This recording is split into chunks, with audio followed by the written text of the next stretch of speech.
የኢትዮጵያ ሚቲዮሮሎጂ ኢንስቲትዩት በየጊዜው ወቅቱን የጠበቀ የአየር ጠባይ ትንበያና ትንታኔ ለህብረተሰቡ ያቀርባል።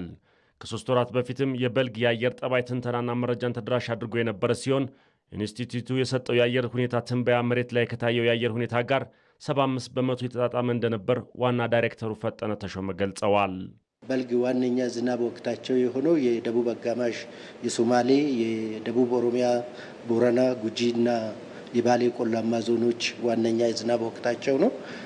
ከዛ በተጨማሪ የሰሜን ምስራቅ የሀገሪቱ አካባቢዎች የምስራቅ አማራ፣ ምስራቅ ትግራይና የአፋር አካባቢዎች ላይ ሁለተኛ የዝናብ ወቅታቸው ነው። በዛው መሰረት በተሰጠው ትንበያ ጋር ከሞላ ጎደል በጣም የተጣጣመ ነው ብሎ መውሰድ የሚቻልበት ሁኔታ ነው የነበረው ማለት ነው። የዘንድሮ በልግ በእነዚህ አካባቢዎች ላይ በተለይ ለአርብቶ አደሩ፣ ለከፊል አርብቶ አደሩ፣ ለጓሮ አትክልት ስራ ምቹ ሁኔታን የፈጠረና ለማሳ ዝግጅትም ተመሳሳይና ጥሩ የሆነ ሁኔታን ፈጥሮ የተገኘ እንደ መልካም አጋጣሚ የሚወሰድ ነው ብሎ መውሰድ ይቻላል ማለት ነው። ይህም በግብርና በተለይም የበልግ አብቃይ አካባቢዎች የተሻለ ስራ እንዲሰራ ማድረጉን በግብርና ሚኒስቴር የሰብል ልማት መሪ ስራ አስፈጻሚ ኢሳያስ ለማ ተናግረዋል።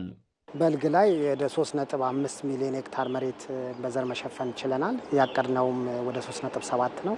ከዚህ አንጻር ከበልግ የምንጠብቀው ወደ 98 ሚሊዮን ኩንታል ምርት ይጠበቃል። ያው የበልግ ሰብል ከያቀድነው 3.7 3.5 ሚሊዮን ሄክታርን በዘር መሸፈን ችለናል።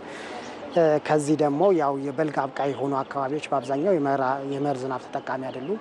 ከዛ አንጻር እነዚህ የበልግ አብቃይ በሆኑ አካባቢዎች ላይ በአንዳንድ አካባቢዎች ላይ የምርት አሰባሰብ አለ። ይህ ደግሞ የምርት አሰባሰብ እስከ ሐምሌ ድረስ የሚቀጥል ይሆናል። በመጪው የክረምት ወቅት የሚጠበቀውን የአየር ትንበያና በየሴክተሮች የሚኖረውን የምልከታ ትንተና ይፋ ያደረገው ኢንስቲትዩቱ መደበኛና ከመደበኛ በላይ ዝናብ እንደሚኖር የኢንስቲትዩቱ ምክትል ዋና ዳይሬክተር ዶክተር አሳምነው ተሾመ ገልጸዋል። የክረምት ዝናብ ተጠቃሚ በሆኑ የሀገራችን አካባቢዎች ላይ በዘንድሮ ክረምት ማለት ነው ከመደበኛ በላይ የሆነ የዝናብ መጠን የሚያስከትት እንደሚኖራቸው ትንበያ ተሰጥቷል ማለት ነው። በተለይም የደቡብና ምስራቅ ትግራይ ዞኖች፣ የሰሜንና ደቡብ ወሎ ዞኖች፣ የሰሜን ሸዋ የአማራ ክልል፣ የአፋር ክልል ዞኖች በብዙ ቦታዎቻቸው ላይ ከመደበኛ በላይ የሆነ የዝናብ መጠንና ስርጭት በዘንድሮ በክረምት ወቅት ያገኛሉ ማለት ነው። በተመሳሳይ እንደዚሁ የሰሜን ምዕራብ የሀገራችን አካባቢዎች የመካከለኛ ምዕራብ አማራ፣ የቤኒሻንጉል ጉሙዝ ክልል ዞኖች በእነዚህ አካባቢዎች እንደዚሁ በብዙ ቦታዎቻቸው ላይ ከመደበኛ በላይ የሆነ የዝናብ ሁኔታ ይኖራቸዋል ማለት ነው። እንደዚሁ የመካከለኛና የምስራቅ ሀገራችን አካባቢዎች እንደዚሁ በብዙ ቦታዎቻቸው ላይ ከመደበኛ በላይ የሆነ የዝናብ ሁኔታ ይኖራቸዋል ማለት ነው። ይህም በክረምት የተሻለ የግብርና ስራ እንዲኖርና በግድቦች የተሻለ የውሃ መጠን ለመያዝ እንደሚረዳ ተናግረዋል። ይሁን እንጂ ከሐምሌ አጋማሽ ጀምሮ በተወሰኑ ተፋሰሶች ቅጽበታዊ ጎርፍ ሊፈጠር እንደሚችል ዶክተር አሳምነው ተናግረዋል።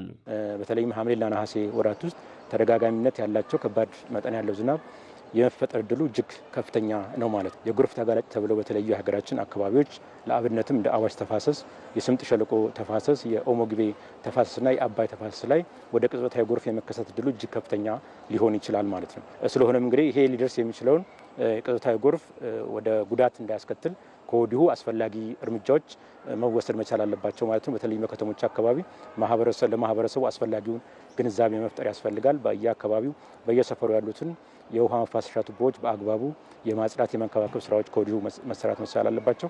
እንደዚሁም ደግሞ አገልግሎት የማይሰጡ የውሃ መፋሰሻ ቱቦዎች ካሉ ከወዲሁ የመቀየር ስራዎች መሰራት ይኖርባቸዋል ማለት ነው።